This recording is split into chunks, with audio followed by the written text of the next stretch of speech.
to. Can you just sort of give an introduction about yourself and sort of what your role is at Washington State? Sure. I'm the Director of Career Services and the Evening Administrator here at Washington State Community College.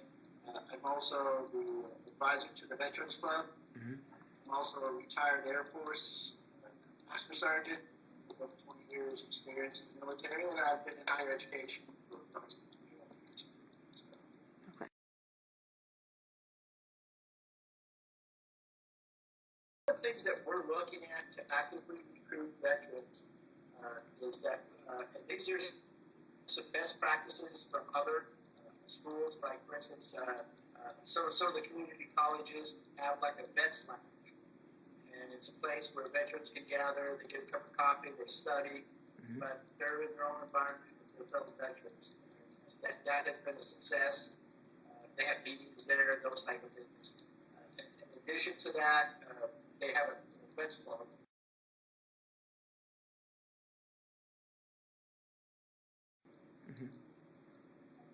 One of the things that we're looking to do is start training staff and faculty on how to deal with students who have traumatic brain injury or post-traumatic stress side effects. So, and how to deal with them in their classroom. That's a whole group, because you're going to have a lot more veterans coming back with mental and physical issues that need to be addressed. You have a staff that understands those issues.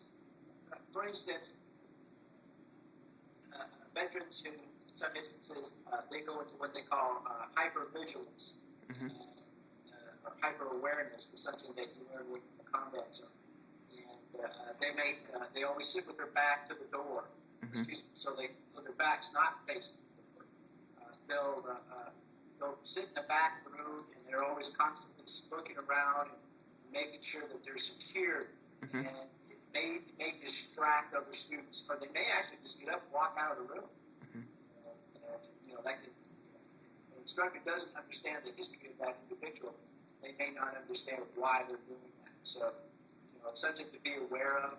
Of course, there's the physical injuries that you have to deal with on a day-to-day basis. If you have somebody who's in the classroom that may have short-term or long-term memory loss.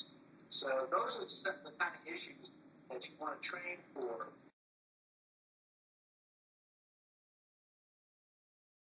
Like if you have a vets population that uses the GI Bill, if you don't have something in place, there's about a 30-day lag in the amount of monies that they have in books. So what happens is, like for instance, Zane State, here in Zanesville, has a policy where they'll do a promissory note. They'll, in essence, allow that veteran to be loaned the money by his books. They'll sign a promissory note as soon as they get the GI Bill catches up, that they'll pay back the college. Gotcha. So that's something that you can look into also. Okay. Those are the kind of things, some of the things that you can do to help encourage veterans to come to your area.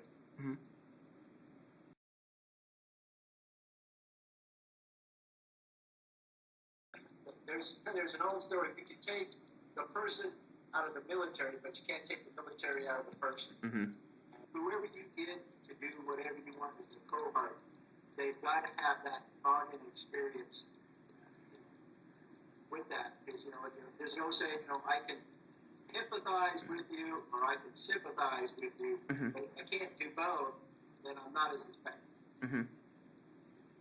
So you can have somebody who's really interested in working with veterans, and they'll get some response, but I think it's get that extra 100% by having somebody who is a veteran. They're hard to come by now. Yeah. To some extent, you still only have 1% of the population that serves in the military.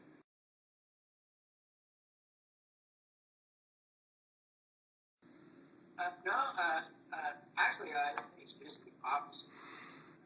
We did have one individual, the case in point was standing at the counter, and the person opened the door and shut the door, but it got loose from their hand, so it kind of slammed and made a loud bang, and this guy immediately hit the floor and did a duck and roll. And we figured out what was going on. He was like totally embarrassed. And had some tough time, so we immediately put him in an office. Said, hey, it's okay. You know, been there, done that. Yeah. It's not something that you be upset about or nervous about. It's just a normal reaction. So you've had some students that have, in some instances, some students will, veterans, because of, or just in general, may challenge a faculty member in their philosophy or you know, idea of how they teach their class. Mm-hmm. And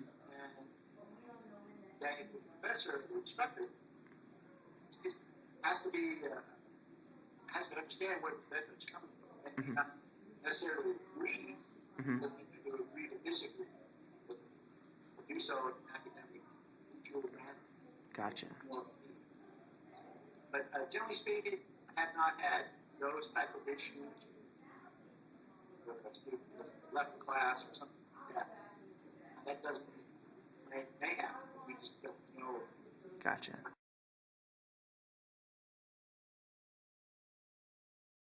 Maybe other additional reasons. But we do look.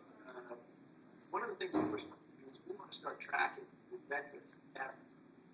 Right now, we're looking at putting that question actually on the application for admissions to college as a volunteer. Obviously,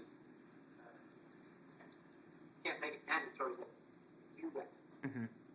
Give them the option. Are you a veteran? Put that in the optional area. Do stuff like trio. You ask, are you a veteran? Yes or no. And then we can start tracking better.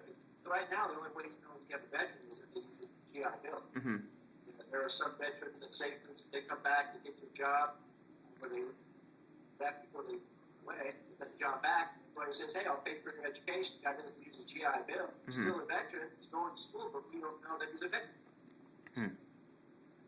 You have to be able to identify that population. It's going to get bigger.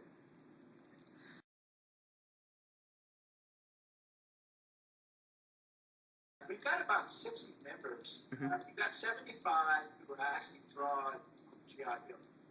So, but out of those 75, I got about 60 of them in the group. We tried holding meetings, but you can imagine everybody's schedule is so dynamic that there was no way that was going to. So what we did was we established a Facebook page. It's the Washington State Community College Veterans Club page. So we've got that, and then I have them all on a listserv. So I think Dave, you're on. So anytime I get a change or to the VA bill or something that's going on that I think that might be of interest to the veterans or their spouses, because I've got active duty guys on there, I've got recruiters, I've got veterans, I've got dependents, anybody who's associated with military. And what we do is we'll send out messages to them, let them know what's going on, if there's changes to the GI Bill. For instance, in the state of Ohio, if you're retired military and you do your 214, it's called the ED 214, you don't pay state tax on your military retirement in the state of Ohio. That's a brand new, it's been around for a couple of years, I think since 2008. So that's something that we would put out to the group, say, hey, gee whiz, don't forget, you get a tax break if you're retired military. In addition, the 31st is March is Vietnam Vet Day. Honor us. It only took them 30 years. So, but that's some of the things we do. So most of our stuff with our vets are electronically done. Also, they have, because they're a club, it's been recognized by the Senate here on campus, they actually have a seat on Senate. So whether we feel that or not, obviously they're two-year college, it's a little bit hard because they're rotating in and out of the school. So if you're at a 4-year school, that could be more than somebody could be the president of the club for 4 years if they wanted to, you know what I'm saying? So we can work through that. But that is a seat. So they actually play a part of the leadership role in how the college conducts business, which is a good thing.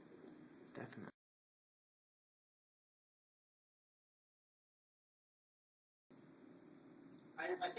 sensitive to their needs. I mean, that sounds generic, because you should be sensitive to all needs of all your students. But that's a special population.